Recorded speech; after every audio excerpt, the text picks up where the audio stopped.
पति ब्रह्मचारी।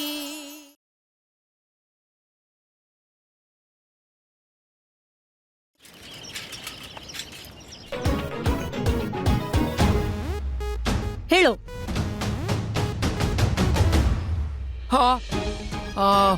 ಸೂರಜ್, ಗೊತ್ತಿಲ್ಲ, ಕಣ್ಗೇನೋ ಬಿತ್ತು ಅನ್ಸುತ್ತೆ. ಕಣ್ಣು ತುಂಬಾನೇ ಉರಿತಾ ಇದೆ. ನನ್ ಮಾತು ಉತ್ತರ ಕೊಡು ಸೂರಜ್. ಸತ್ಯ ನಿನ್ ಕಣ್ ಚುಚ್ತಾ ಇದೆ ಅಲ್ವಾ ಸೂರಜ್? ಇವತ್ ನನ್ ಮಾತ್ ಕೇಳಿ ನಿಂಗೆ ಯೋಚನೆ ಬಂತು, ಆದ್ರೆ ಇಲ್ಲ ಅಂತ ಹೇಳಿಲ್ಲ ನೀನು.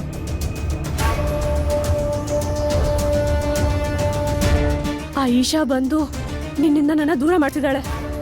ಇಲ್ಲ ಇಲ್ಲ ಇಲ್ಲ ಇಲ್ಲ ಇಲ್ಲ, ಈ ತರ ಆಗಕ್ ಚಾನ್ಸ್ ಇಲ್ಲ. ಈಶಾನ ಇಲ್ಲಿಂದ ಬೇಗ ಓಡಿಸ್ಬೇಕು.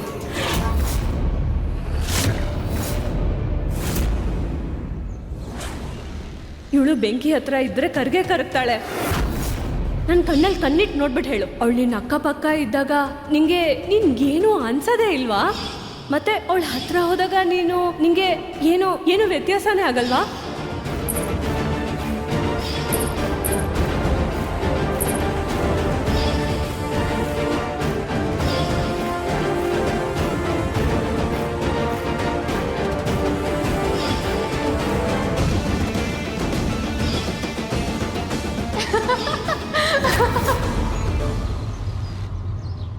ಇಷ್ಟು ಕಾಸ್ಟ್ಲಿ ಮೆಡಿಸಿನ್ಸ್, ಅದು ಬರೀ 2 ದಿನಕ್ಕೆ. ಅಯ್ಯೋ ಪರವಾಗಿಲ್ಲ ಬಿಡು ಪುಟ್ಟಿ. ಆರೋಗ್ಯದ ವಿಷಯ ಬಂದಾಗ ದುಡ್ಡು ಕಾಸು ಬಗ್ಗೆ ಯೋಚನೆ ಮಾಡಬಾರ್ದು.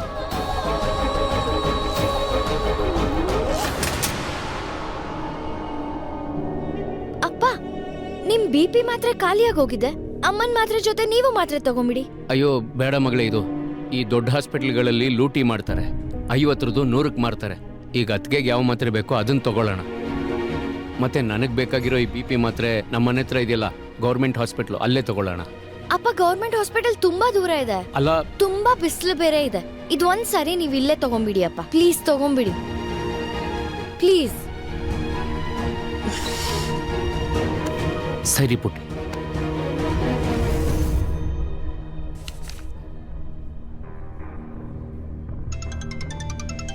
ಹಲೋ. ಹಲೋ ಕಾವ್ಯ.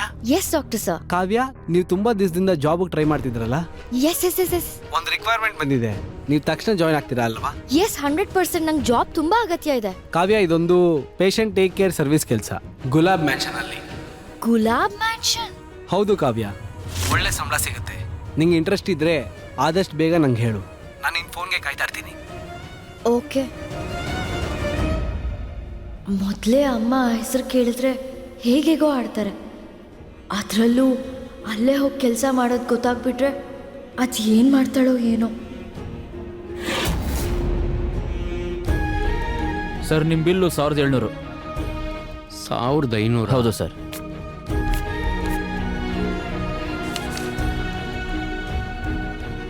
ಅಕಸ್ಮಾತ್ ನಾನು ಈ BP ಮಾತ್ರೆ ಬೇಡ ಅಂದ್ರೆ 1400 ಒಳಗೆ ಮುಗೀತಲ್ಲ? ಹಾಂ ಸರ್, ಆಗುತ್ತೆ. ಹಾಗಾದ್ರೆ ಇದು ಬೇಡ ಬಿಡಿ, ತಗೊಳ್ಳಿ. Okay sir, thank you. Okay.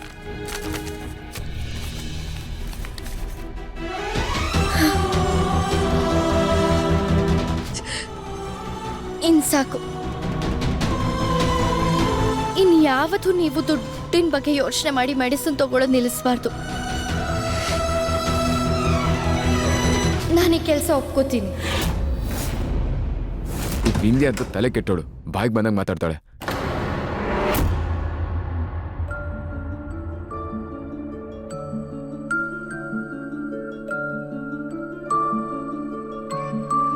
Fresh ಗಾಳಿ ಬಂತು ಅಂದರೆ ಸ್ವಲ್ಪ ಅವ್ರಿಗೂ ಆರಾಮ ಅನ್ಸುತ್ತೆ.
ಅದು ನಾನು ಕಿಟಕಿ ತೆಗೆದಾಗ ದುಪ್ಪಟ್ಟ ಹಾರ್ತಾ ಇತ್ತು, ಅದನ್ನ ಸರಿಪಡಿಸ್ತಾ ಇದ್ದೆ ಅಷ್ಟೇ, ಬೇರೇನಿಲ್ಲ ಅಷ್ಟೇ. ನಿನ್ ಹೆಂಡತಿ ಅವಳು ತುಪ್ಪಟ ಇಡ್ತೀಯೋ ಕೈ ಇಡ್ತೀಯೋ ನನ್ಗೇನು.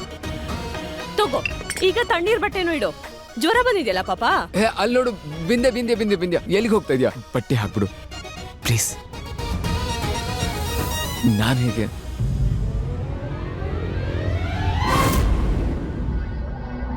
ನಂಗೆ ನೋಡಿದ್ರೇನೆ ಅತ್ತೆಗೆ ತುಂಬ ಕೋಪ ಬರುತ್ತೆ. ಇವತ್ತೇನಾದ್ರೂ ಇವ್ರ BP ಲೋ ಆಗಿದ್ಯಾ? ನನ್ನನ್ನು ಯಾಕೆ ಅರ್ಜೆಂಟಾಗಿ ಬರಕ್ಕೆ ಹೇಳಿದ್ರು?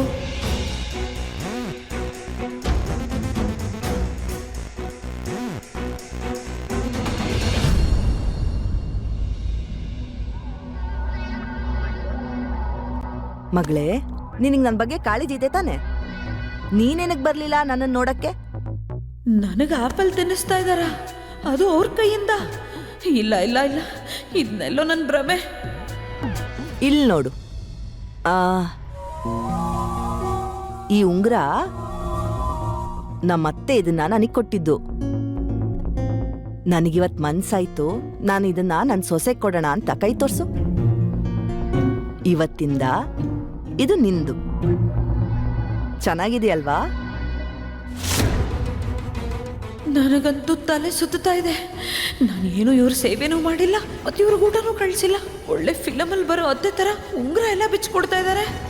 ಏನಾದರೂ ಡಾಕ್ಟರು ಇವ್ರ ಕಾಲ ಆಪರೇಷನ್ ಜೊತೆಗೆ ಇವ್ರ ತಲೆನೂ ಆಪರೇಷನ್ ಮಾಡಿಬಿಟ್ಟಿದ್ದಾರಾ ಹೆಂಗೆ? ಹೇ ಉಡುಪಿ ಶ್ರೀಕೃಷ್ಣ, ನಾನ್ ಸೋತೆ. ಈ ಥರ ಸೊಸೆ ಎಲ್ಲ ಅತ್ತೆಂದ್ರಿಗೂ ಸಿಗ್ಲಿ. ಹೌದು ಮೋನಿಕಾ, ನನ್ ಬೆನ್ನ ಹಿಂದೆ ಮನೇಲಿ ಬೇರೆ ಥರ ಏನು ನಡೀತಿಲ್ಲ ತಾನೆ? ನನಗ್ ಗೊತ್ತಿಲ್ಲದೆ ಇರೋ ವಿಷಯ ಆ ಥರದ್ದೇನಾರು ಇದೆಯಾ?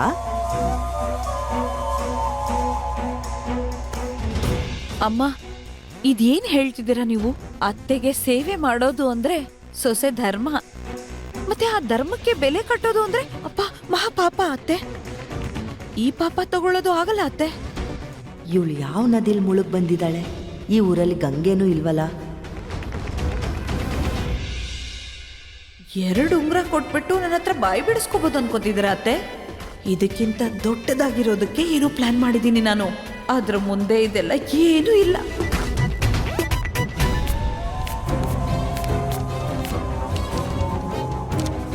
ತಗೊಳ್ಳಿ ದುಡ್ಡನ್ನ. ತಾಯಮ್ಮ ಎಲ್ಲಿವರೆಗೂ ಸಂಪೂರ್ಣವಾಗಿ ಹುಷಾರಾಗಿ ಈ ಮನೆ ಕಾಲಿಡಲ್ವೋ ಅಲ್ಲಿವರೆಗೂ ಅವ್ರಿಗೇನು ಹೇಳಬಾರ್ದು. ಅರೆ ಸೂರಜ್, ಇದು ಅವಶ್ಯಕತೆ ಏನಿತ್ತು? ಅಮ್ಮನ ಮುಂದೆ ವಿಷಯ ಹೇಳೋದು ನನ್ಗೆ ಯಾಕೆ ಬೇಕು? ಪರವಾಗಿಲ್ಲ, ನೀನ್ ಕೊಟ್ಟಿದ್ಯಾ ಅಂದ್ರೆ ನಾನು ಇಟ್ಕೋತೀನಿ.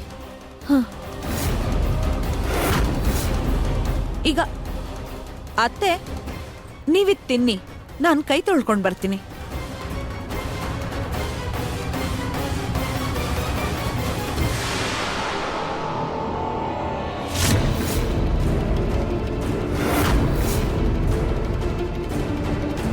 ಓ, ಇವಾಗ ಅರ್ಥ ಆಯ್ತು. ಯಾವಾಗ್ಲೂ ಎಗ್ರಕೊಂಡು ಹೋಗ್ತಿರೋ ಮೋನಿಕಾ ಇವತ್ತೇನೋ ಗೊತ್ತಿಲ್ದೇ ಇರೋ ಹಾಗೆ ಬಚ್ಚಿಟ್ಕೊಂಡು ಹೋಗ್ತಾ ಇದ್ದಾಳೆ. ಏನೋ ವಿಷಯ ಇದೆ, ನನ್ನಿಂದ ಎಲ್ಲರೂ ಮುಚ್ಚಿಡ್ತಿದ್ದಾರೆ. ಏನೋ ಇದೆ. ಏ ಮಗು, ಅಜ್ಜಿ ಹತ್ರ ಬರೋದಿಲ್ವಾ? ಬಾಯ್ಲಿ ಬಾ, ಬಾಯ್ಲಿ ಬಾಯ್ಲಿ ಬಾಯ್ಲಿ. ಈ ನೀ ನಡುವೆ ಅಜ್ಜಿ ಹತ್ರ ದುಡ್ಡೇ ಕೇಳ್ತಿಲ್ವಲ್ಲ? ತಗೋ ತಗೋ, ನಿನ್ ಸ್ಕೂಲಿನ ಹೊರಗಡೆ ಆ ಕುಲ್ಫಿ ಅವ್ನು ಬರ್ತಾನಲ್ವಾ, ಕುಲ್ಫಿ ತಿನ್ನು. ಇದು ಯಾರಿಗೆ ಸಾಕಾಗತ್ತೆ? ನೀನ್ ಕೊಡೋ 20 ರೂಪಾಯಿ ಒಂದಿನಕ್ಕೆ ಸಾಕಾಗೋದು. ಸರಿ, ಇವತ್ತಿಂದ ನಾನು ನಿನಗೆ ಪ್ರತಿದಿನ 20 ರೂಪಾಯಿ ಕೊಡ್ತೀನಿ, ಸರಿನಾ? ಆದ್ರೆ ನೀನು ನಾನು ಕೇಳೋ ಪ್ರಶ್ನೆಗೆ ಸರಿಯಾಗಿ ಉತ್ತರ ಕೊಡ್ಬೇಕು. ಹೌದು ಪುಟ್ಟ, ಒಂದ್ ಮಾತು ಹೇಳು. ನಿಮ್ಮಮ್ಮ ಸೊಂಟದಲ್ಲಿ ಚಿನ್ನ ಚೈನ್ ಹಾಕಿದಾಳಲ್ಲ, ಅದ್ ಯಾರು ತಂದ್ರು? ಯಾರು ಕೊಟ್ರು? ನಿನಗೇನು ಗೊತ್ತಿಲ್ಲದೆ ಇರೋದಾ? ಯಾರು ಹೇಳು? ನೀನ್ ಲಂಚ ಕೊಟ್ಟ ತಕ್ಷಣ ನಾನು ನಿಜ ಎಲ್ಲ ಹೇಳಲ್ಲ ಅಜ್ಜಿ.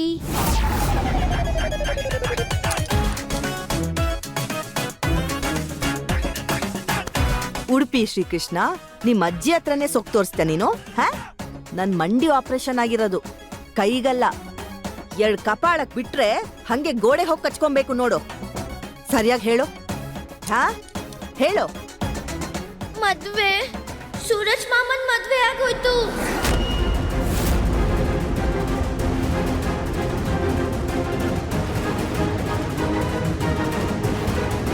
ಮದ್ವೆನಾ? ಸೂರಜ್ಜು ಮದ್ವೆ ಮಾಡ್ಕೊಂಡ? ನೀನ್ ಬ್ರಹ್ಮಚಾರಿ, ನಿನ್ ಹತ್ರ ಬರಕ್ಕಾಗಲ್ಲ, ಆದ್ರೆ ನಿನ್ ಹೆಂಡತಿ ಹತ್ರ ಬರ್ಬೋದು. ಮತ್ ಈ ಹೆಂಡತಿ ಸೇವೆ ನಾನ್ ಮಾಡ್ಬೇಕು. ವಿಂದ್ಯಾ ವಾಯ್ಸ್ ಕೇಳಿ ಅವ್ರಿಗೆ ಎತ್ಕಿದ್ ಬಿಟ್ಟಾರ. ಆಮೇಲೆ ಏಯ್ ವಿಂದ್ಯಾ, ಅದೇನ್ ಪದೇ ಪದೇ ಹೆಂಡತಿ ಹೆಂಡತಿ ಅಂತ ಹೇಳ್ತಾನೆ ಇದ್ಯಾ? ಬಾಯಿ ಮುಚ್ಕೊಂಡು ಆರಾಮಾಗಿ ಕೆಲಸ ಮಾಡು. ನೋಡು, ಮುಂಚೆನೆ ಹೇಳ್ತಾ ಇದ್ದೆ ನಾನು ನಿನ್ಗೆ. ನಾನು ಹಾ ಕಾವ್ಯ, ಹೇಳು.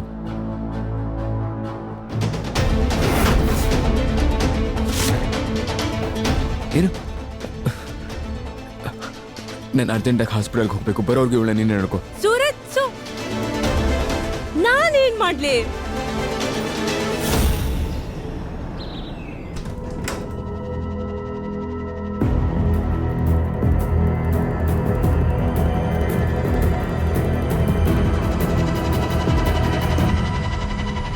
ತಾಯಮ್ಮ, ಏನಾಯ್ತು ಅಂದ್ರೆ ಸೊಸೆನ ಕರ್ಕೊಂಡ್ ಬಾ.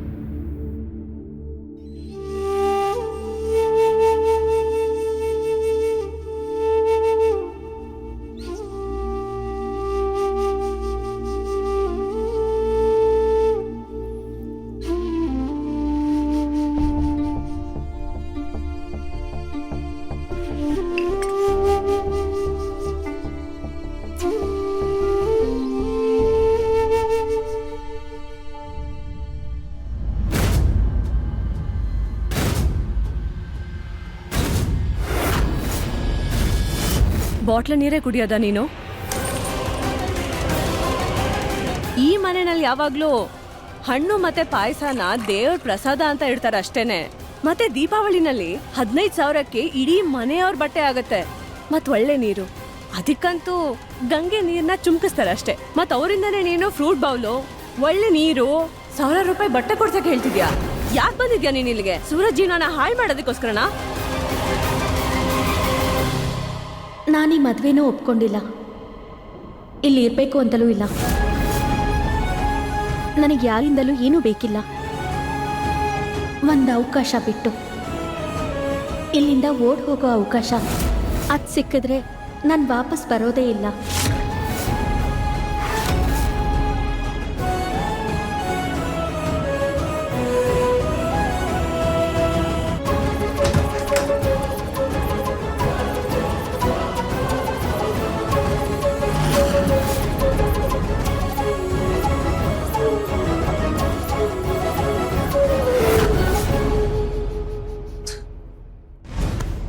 ತಾಯಮ್ಮ, ನಾನು ನಿಮ್ಗೆಲ್ಲ ಹೇಳ್ತಾ ಇದ್ದೆ, ಆದ್ರೆ ನಿಮ್ ಚಿಕಿತ್ಸೆ ನಡೀತಾ ಇತ್ತು, ಅದಕ್ಕೋಸ್ಕರ. ಕಸದ ಬುಟ್ಟಿಲ್ ಹಾಕದನ್ನ.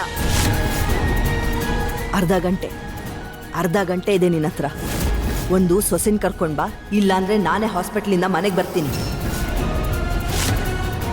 ಅಯ್ಯೋ ಅಮ್ಮ, ನೀವು ಟೆನ್ಷನ್ ತಗೋಬೇಡಿ. ಸುಮ್ನಿರು. ನನ್ನ ಮತ್ತೆ ಸೂರಜ್ನ ಮಧ್ಯ ಯಾರು ಮಾತಾಡೋ ಹಾಗಿಲ್ಲ. ಇಷ್ಟು ದಿನ ನಮ್ಮ ಮನೆಯಲ್ಲಿ ನನಗೆ ಗೊತ್ತಿಲ್ದಲೆ ಏನು ನಡೀತಿರ್ಲಿಲ್ಲ. ಇವ್ನು ನನ್ನನ್ನು ಕೇಳ್ದಲೇನೆ ಮದ್ವೆ ಮಾಡ್ಕೊಂಡಿದ್ದಾನೆ. ಏನ್ ಅನ್ಕೊಂಡಿದ್ದಾನೆ? ನನಗ್ ಗೊತ್ತಾಗಲ್ಲ ಅನ್ಕೊಂಡಿದಾನ? ಇವನ್ ಯಾರ ಜೊತೆ ಮದ್ವೆ ಮಾಡ್ಕೊಂಡಿದ್ದಾನೆ ಅಂತ?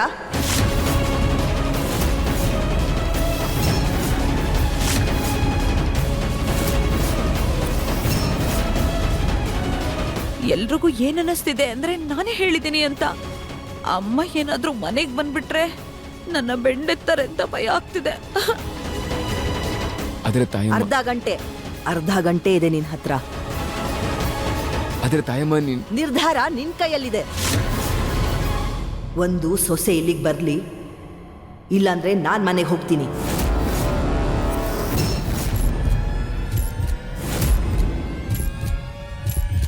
ಈಶಾ ಅವ್ರನ್ನ ಇಲ್ಲಿ ಕರ್ಕೊಂಡು ಬರೋದು ಬಿಟ್ರೆ ಬೇರೆ ಯಾವ ದಾರಿನೂ ಇಲ್ಲ ನನ್ನ ಹತ್ರ.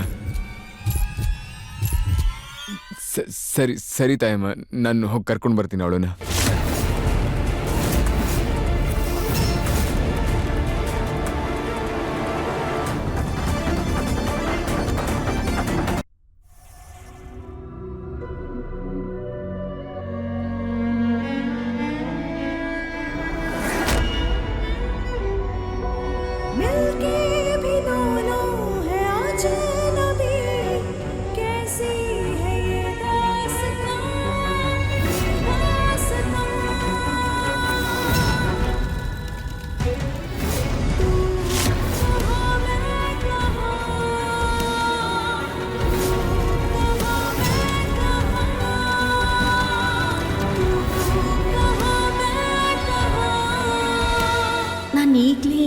ನಿಮ್ಮಿಂದ ದೂರ ಹೊರಟೋಗ್ತೀನಿ. ಸೂರಜ್ ನಿಂತ್ಕೋ.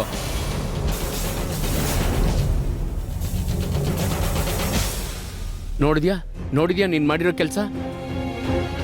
ಅಲ್ಲಿ ಆ ಹುಡುಗಿ ಅನುಭವಿಸ್ತಾ ಇದ್ದಾಳೆ, ಇಲ್ಲಿ ನಿನ್ ದೊಡ್ಡಮ್ಮ ಅನುಭವಿಸ್ತಾ ಇದ್ದಾಳೆ. ಯಾವಾಗ್ಲಾದ್ರೂ ಒಳ್ಳೆ ತೀರ್ಮಾನ ತಗೊಂಡಿದ್ಯಾ ನಿನ್ ಜೀವನದಲ್ಲಿ? ತಾಯಿಮ್ಮ ಇವಾಗ ನನಗೆ ಅರ್ಧ ಗಂಟೆ ಟೈಮ್ ಕೊಟ್ಟಿದ್ದಾಳೆ. ದಯವಿಟ್ಟು ನನ್ಗೆ ಇವಾಗ ಹೋಗೋಕ್ ಬಿಡಿ. ನಿಮ್ ಪ್ರೀತಿ ಮಾತುಗಳನ್ನ ಆಮೇಲೆ ನಿಧಾನವಾಗಿ ಕೇಳಿಸ್ಕೊತೀನಿ. ಒಡೆದೋಗಿರೋ ಬಕೆಟಲ್ಲಿ ನೀರು, ಬರಡ್ ಭೂಮಿ ಮೇಲೆ ಬೆಳೆ ಎರಡೂ ಸಾಧ್ಯ ಇಲ್ಲ. ಬಲವಂತವಾಗಿ ಮದ್ವೆ ಏನೋ ಆಗ್ಬಿಟ್ಟೆ, ಆದ್ರೆ ಎಳ್ಕೊಂಡು ಇಲ್ಲಿಗೆ ಕರ್ಕೊಂಬರ್ಬೇಡ. ಅವಳನ್ನ ಕರ್ಕೊಂಬಂದ್ರು ಅವಳಿಗೆ ಅರ್ಥ ಮಾಡಿಸ್ಬಿಟ್ಟು ಇಲ್ಲಿ ಕರ್ಕೊಂಬ, ಸರಿನಾ? ಈಗ ನಡಿ, ನಾನು ನಿನ್ ಜೊತೆ ಬರ್ತೀನಿ. ನಡಿ. ಇಲ್ಲ, ನಾನು ಈ ಮದ್ವೆನ ಒಪ್ಕೊಳ್ಳಲ್ಲ.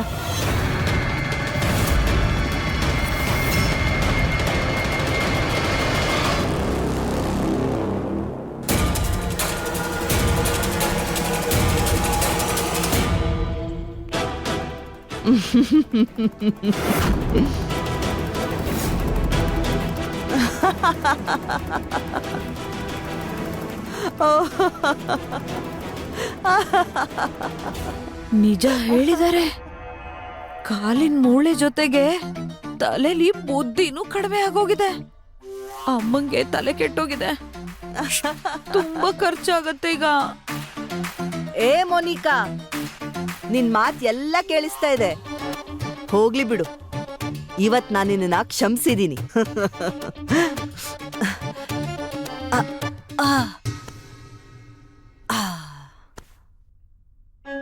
ಅವನಿಗೆ ಮಾತ್ ಬರ್ದೇ ಇದ್ದಾಗಿಂದನು ಅವನ್ ಏನ್ ಹೇಳ್ಬೇಕು ಅಂತಿದ್ನೋ ಅದು ಅರ್ಥ ಆಗ್ತಾ ಇತ್ತು. ಅವನ್ ಹೇಳ್ದಲೇ ಇರ್ಲಿ, ನನಗೆಲ್ಲ ಅರ್ಥ ಆಗತ್ತೆ. ಹೇ ಶ್ರೀಕೃಷ್ಣ, ನಾನ್ ಸೋತೆ. ಕೊನೆಗೂ ಆ ಹುಡುಗಿ ನಮ್ ಸೂರಜ್ ಬ್ರಹ್ಮಚರ್ಯನ ಮುರ್ದೇ ಬಿಟ್ಲು.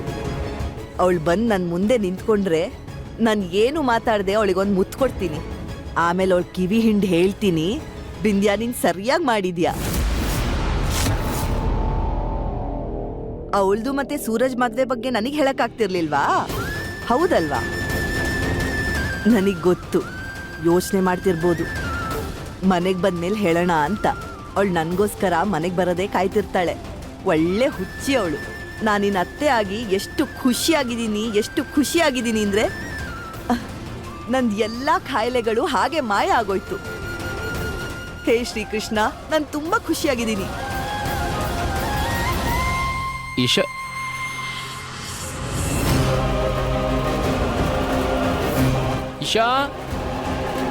ಈಶಾ ಪುಟ್ಟ. ಇಶಾ ಅವ್ರೆ, ಇಶಾ, ನಾನು ಬಾತ್ರೂಮಲ್ಲಿ ನೋಡ್ತೀನಿ. ನಾ ಅತ್ತಿಗೆ ರೂಮಲ್ಲಿ ನೋಡ್ಕೊಂಬರ್ತೀನಿ. ಬಾತ್ರೂಮಲ್ಲೂ ಇಲ್ಲ. ಅಯ್ಯೋ, ಅತ್ತಿಗೆ ರೂಮಲ್ಲೂ ಇಲ್ಲ, ಹಾಲಲ್ಲೂ ಇಲ್ಲ, ಕಿಚನ್ನಲ್ಲೂ ಇಲ್ಲ, ಮತ್ತೆ ಎಲ್ಲೋದ್ಲಿ ಈ ಹುಡುಗಿ? ನಾನು ಅರ್ಜೆಂಟಾಗಿ ಹಾಸ್ಪಿಟಲ್ಗೆ ಹೋಗ್ಬೇಕು. ಬರೋವರೆಗೂ ನೋಡ್ಕೋತಾ ಇರು. ಸೂರಜ್ ಬಿಂದ್ಯಾ,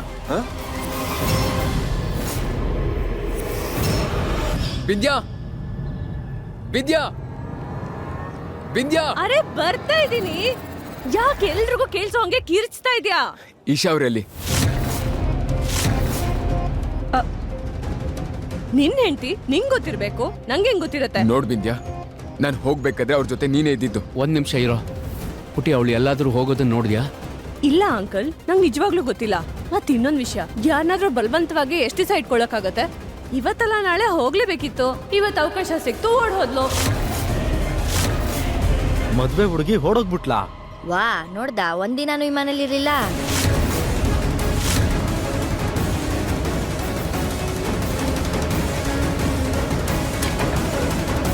ಅವಳಂತೂ ಇನ್ನು ವಾಪಸ್ ಬರಲ್ಲ ಸೂರಜ್. ಇನ್ಮೇಲೆ ನೀನು ನನ್ನವನೇ ಆ್ಯಂಡ್ ನಾನು ನಿನ್ನವಳು.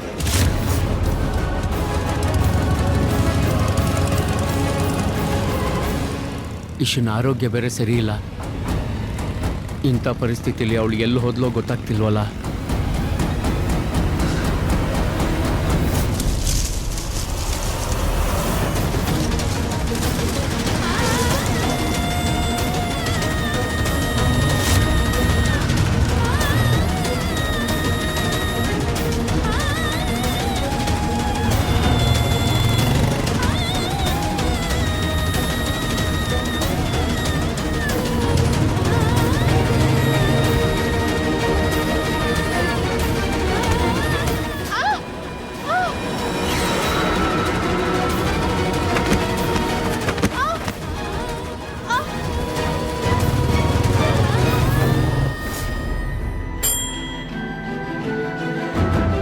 ಪ್ರಭು. ಆ ಹುಡುಗಿ ತುಂಬ ಒಳ್ಳೆಯವಳು. ಅವಳು ಎಲ್ಲೇ ಇದ್ರೂ ಅವಳಿಗೇನು ತೊಂದರೆ ಆಗದೆ ಇರೋ ಹಾಗೆ ನೋಡ್ಕೊಂಡು ಕಾಪಾಡು ತಂದೆ.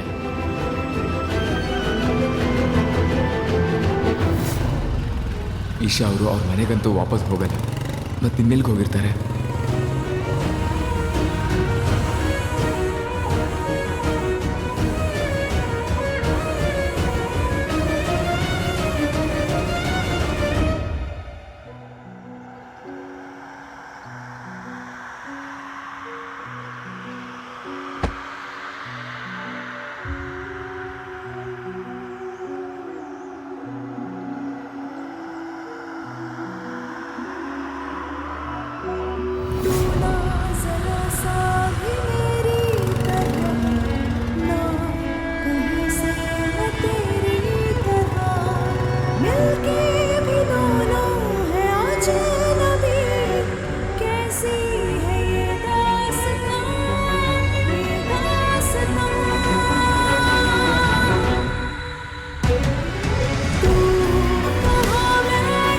ಇದ್ಯಾ ನನ್ ಮಗಳೇ?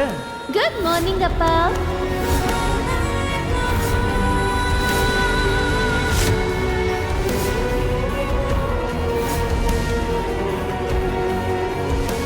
ಅಪ್ಪ, ನಾನು ರೋಹನ್ನ ಮದ್ವೆ ಆಗ್ತೀಯಾ ಅಲ್ವಾ? ಒಂದ್ ಕೆಟ್ಟ ಹೆಂಗಸು ಮಗಳನ್ನ ನಾನು ಮದ್ವೆ ಆಗಕ್ಕಾಗಲ್ಲ. ಏನ್ ನಂಬಿಕೆ ಇಡ್ಲಿ ನೀನ್ ನನ್ನ ಜೊತೆ ಇರ್ತೀಯಾ ಇಲ್ವಾ ಅಂತ? ನಂಗೂ ಮೋಸ ಮಾಡ್ಬೋದು. ನೀನ್ ಗೊಂಬೆ ಅಲ್ಲ, ನಾನು ಚಾವಿ ಕೊಟ್ರೆ ನಡೆಯೋ ಗೊಂಬೆ. ನಾನು ಎಲ್ಲಿ ಬೆರಳು ಮಾಡಿ ತೋರಿಸ್ತೀನೋ ನೀನ್ ಅಲ್ಲೇ ನಡಿಬೇಕು. ನಿನಗೆ ದುಡ್ಡು ಬೇಕು ತಾನೆ? ನಿಂತ ಕಾಲಲ್ಲೇ ಸಿಗತ್ತೆ ನಿನಗೆ. ಆದ್ರೆ ಅದಕ್ಕೋಸ್ಕರ ನೀನು ಈಶಾ ಜೊತೆ ಮದುವೆ ಆಗಬೇಕು.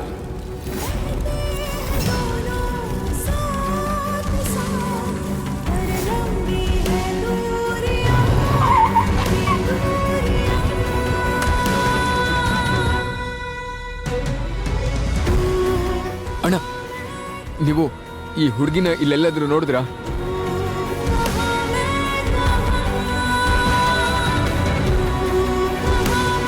ಇಲ್ಲ ಇಶಾ, ನೀನ್ ಸೋಲನ್ನು ಒಪ್ಕೊಳಕ್ಕಾಗಲ್ಲ. ನೀನ್ ಎದ್ದೇಳಲೇಬೇಕು.